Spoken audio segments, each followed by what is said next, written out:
Hello guys! So ito na po yung indoor plants natin.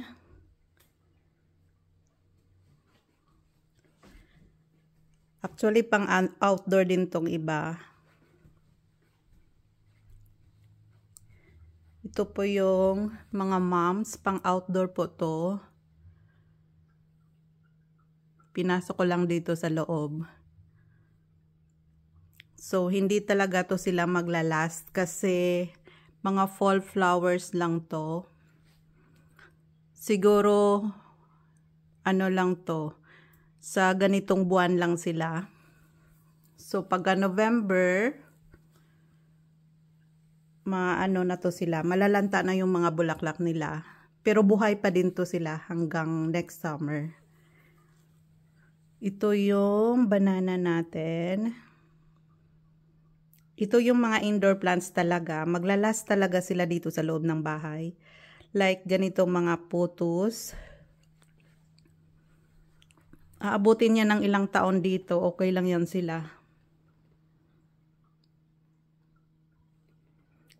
Kasi yung mga putus ko matagal na yan dito. Peace lily, matagal na yan. So, okay pa din sila kahit hindi ko nilabas. Ito hindi ko rin to nilabas nung summer. So matagal na yan dito. 4 or 5 years na yan. Pero itong mga fall flowers, lang to sila. Hindi to maglalast dito. So okay lang kasi pagka November mayroon namang mga poinsettias naman yung lalabas na pang Christmas flowers. So, yan po yung indoor garden ko. Kasi may nagpapa-update po ng ating indoor garden. Ito yung sinasabi kong poinsettia na matagal na dito. Mga 4 years na siguro to. Ito kamatis. Hindi to magtatagal dito. Yung mga outdoor plants natin, alam ko hindi to magtatagal dito. Maglalagas tong mga dahon nila hanggang mamatay din to sila. Yan malaki ang mga bunga niya. Pinasok ko lang muna dito pero hindi yan maglalast dito sa loob.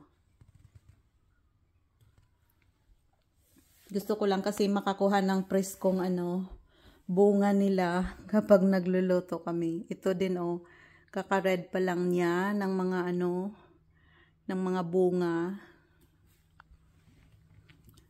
Ito din So alam natin na hindi yan maglalast dito sa loob ng bahay. Kasi pang outdoor talaga to sila. Pero okay lang. May talong pa.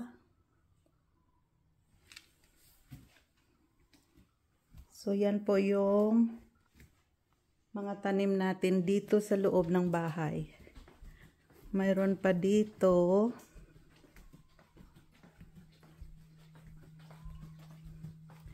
Ito nakapasok na ako dito ng ibang outdoor plants.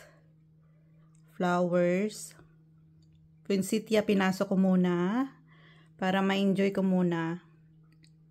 Kasi mag-negative na yung temperature sa susunod na araw. So, alam ko mamamatay din to sila dito. Yung poinsettia, hindi yun kakayanin dito sa loob. Kasi maghahanap talaga yun ng ng sikat ng araw. Pero dahil nga malamig, mamamatay din sila kaagad sa labas. So, pinasok ko muna para ma-enjoy ko lang muna dito sa loob. Pero alam ko mamamatay din yan. Ito din, yung mga cabbage flower natin. Nakatry na ako dito last year. Pinasok ko din dito. Tatangkad pa yan sila. Tataas pa yan sila, lalo. Pero, last year, inabot siya dito ng mga 3 months bago namatay. So, okay lang. 2 to 3 months, okay na yon.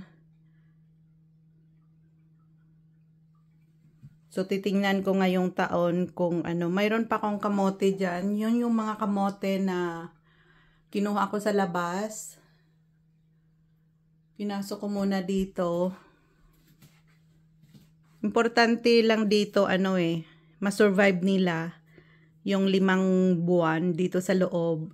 Para may kukunan ako ng cuttings pagdating ng summer. Para hindi na ako bibili.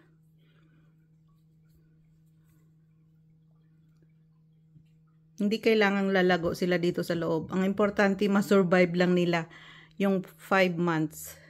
Lalo na yung kamote. Kasi neon yon. So, maganda siyang pang-mix doon sa mga bulaklak sa labas pagdating ng summer. So, dito na lang ako kukuha. Ang importante, ma-survive lang nila yung 5 months na nandito sa loob na buhay pa rin. Para paglabas mo nung pagdating ng summer, lalago naman yan sila. Para hindi na ako bibili.